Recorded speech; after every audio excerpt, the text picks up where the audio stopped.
تقریر ترمذی میں مدنی صاحب نے ایک بات لکھی، فرماتے ہیں یہ جو آیت ہے انک میتن و انہم میتون، اللہ فرماتے ہیں میرے محبوب آپ نے بھی مرنا ہے انہوں نے بھی مرنا ہے۔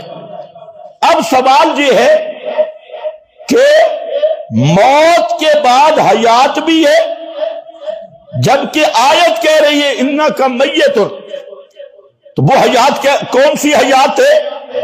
تو حضرت مدنی فرماتے ہیں کہ ظاہر بات ہے کہ وہ حیات دنیاوی نہیں، کیونکہ دنیاوی حیات کو تو موت نے ختم کر دیا، دنیاوی حیات جو تھی موت نے اس حیات کو ختم کیا، تو اب وہ حیات آخرت کی ہے، برزخ کی۔ آگے فرماتے ہیں کہ آج اگر کوئی آپ کی قبر پہ جا کے کوئی مسئلہ پیش کرے تو نہ پوچھ سکتا ہے نہ آپ بتا سکتی ہے۔ یہ لفظ مولانا مدنی کے اور ان کی تقریر ترمذی میں موجود ہے، فرماتے ہیں آج اگر کوئی مسئلہ پیش آ جائے تو نہ پیغمبر کریم کی قبر پہ لے جایا جا سکتا ہے نہ آپ بتا سکتے ہیں، کیونکہ انک میت نصری ہے کہ پیغمبر پہ بھی موت آئی اور موت آنے سے دنیاوی حیات ختم ہو گئی، اور جب دنیاوی حیات ختم ہو گئی تو اب کون سی حیات ہے؟ وہ برزخ کی حیات ہے، وہ جنت والی حیات ہے۔ مسئلہ تو آسان سے، لیکن یہ اس بے ایمان کو دیکھو، یعنی فکر دیکھو، سوچ دیکھو کیا بیان ہو رہا ہے۔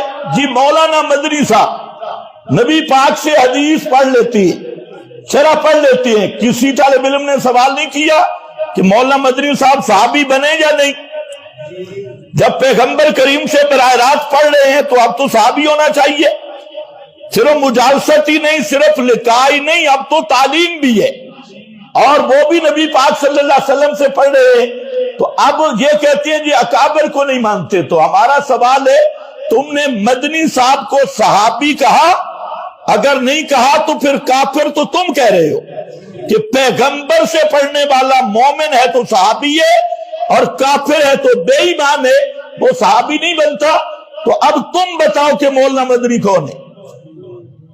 کراچی کے ایک بڑے بزرگ کہتے ہیں جی یہ تقریریں ہو رہی ہیں، یہ دعوت ہے، لوگوں کو دعوت دی جا رہی، اور ہے وہ بڑے بزرگ اور اس کا ابا بھی بڑا بزرگ ہے، کہتے ہیں جی ابا جی وہ روضہ اقدس کے سامنے نہیں جاتے تھے، آگے نہیں جاتے تھے۔ تو ابا جی کے دل میں بات آئی کہ شاید میں گناہگار ہوں کہ جالیوں کے سامنے نہیں جا سکتا، بس ابا جی نے یہ سوچا ہی تھا کہ ادھر سے آواز آ گئی، آواز یہ آئی کہ شفیع جو ہماری سنتوں کے قریب ہے، متبع سنت ہے، وہ دور رہ کے بھی ہمارے قریب ہے، اور جو سنتوں سے دور ہے وہ قریب رہ کے بھی ہم سے دور ہے۔ یہ اب بیان ہو رہا ہے اور ہزاروں علماء کے بزرگ بیان کر رہے ہیں، اور چپ چاپ جھوٹ بول کے سارے کہہ رہے ہیں سبحان اللہ۔ کسی نے نہیں پوچھا ابا جی صحابی بنے یا دوسری لائن میں تھے؟ یہ جو ابا جی کو تسلیاں بھی ہو رہی ہے، کسی نے نہیں پوچھا۔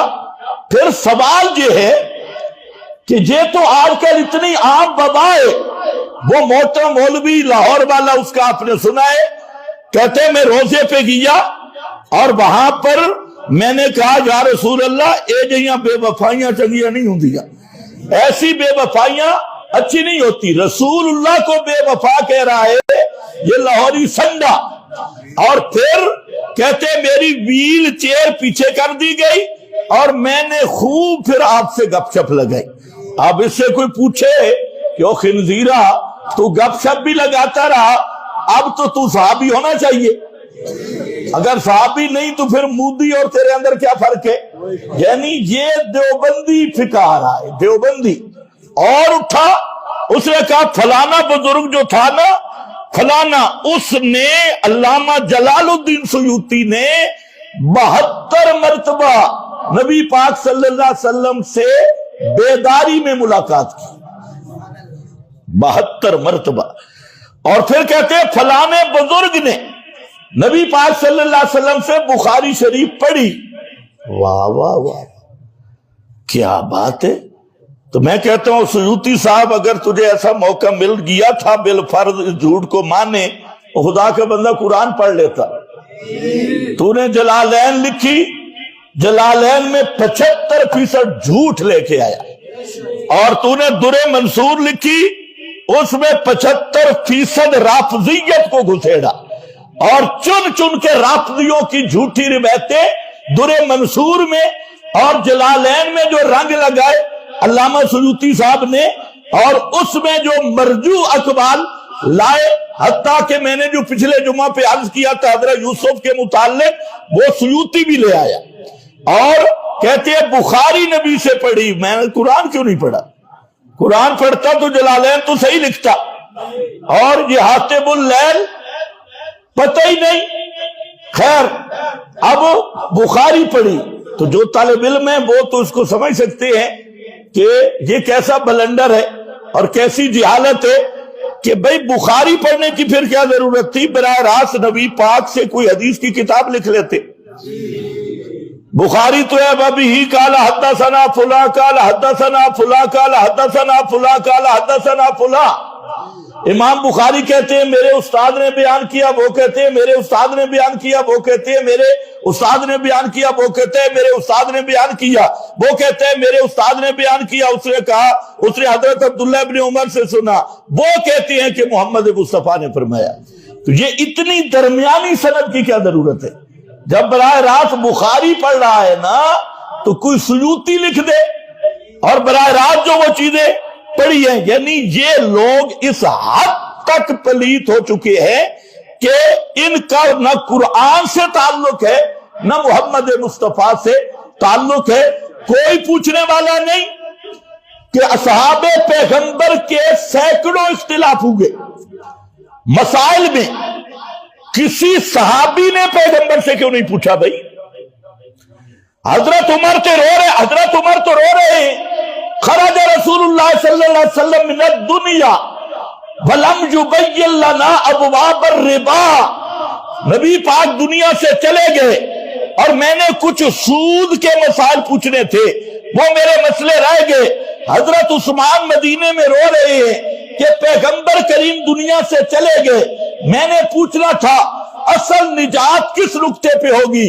اور اسی طرح جتنے صحابہ ہیں، حضرت فاطمہ زہرا رضی اللہ تعالیٰ عنہ، وہ تو رو رہی ہیں یا ابتا من جنت الفردوس مأوی، میرے ابا جان ہمیں چھوڑ کر آپ نے جنت الفردوس کو پکا ٹھکانہ بنا لیا.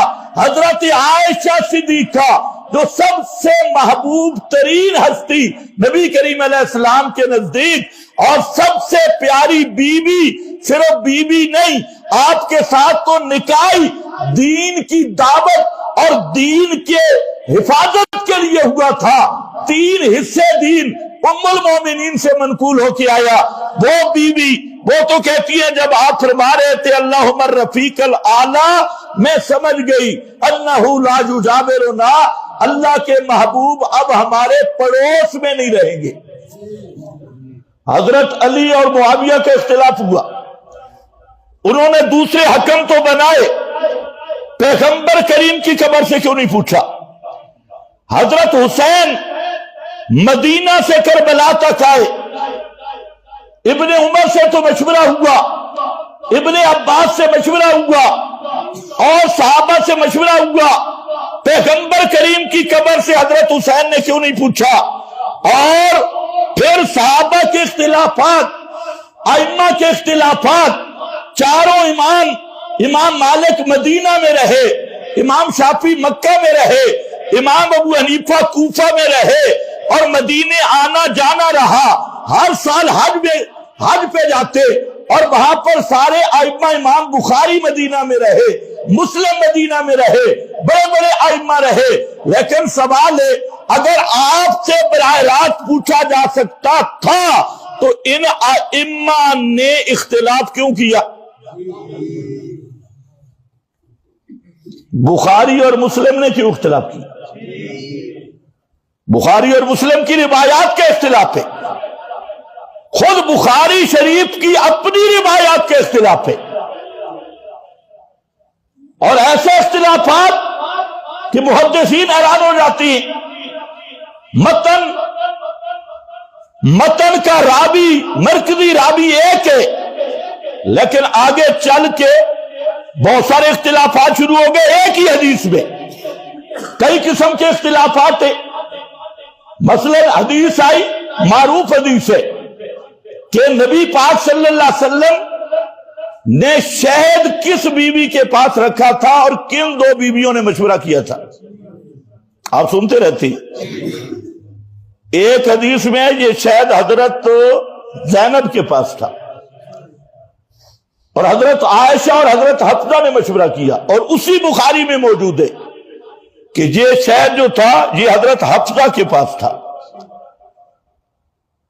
اب یہ بخاری ہے تو آپ سمجھ سکتے ہیں، میں اس کی تفصیل میں نہیں جاتا، ٹائم کم ہے۔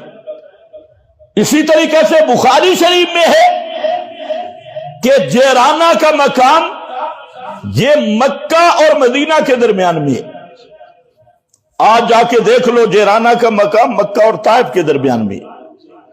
مکہ مدینہ، مدینہ اور طرف ہے، طائف اور طرف ہے، اور جیرانہ کا مقام مکہ اور طائف کے درمیان ہے۔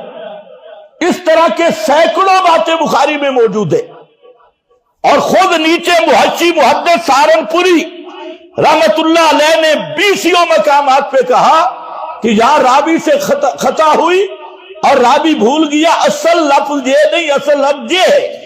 اور نیچے لکھا ہوا ہے جہاں بخاری پاکستانی چھپتی ہے، محدث سہارنپوری، ابن ملکن، ابن حجر، علامہ عینی، علامہ خطابی، ابن بطال، علامہ نووی، علامہ قرطبی، قاضی ایاز، یہ سب کے سب شارحین ایک ایک لفظ پہ بات کرتے ہیں۔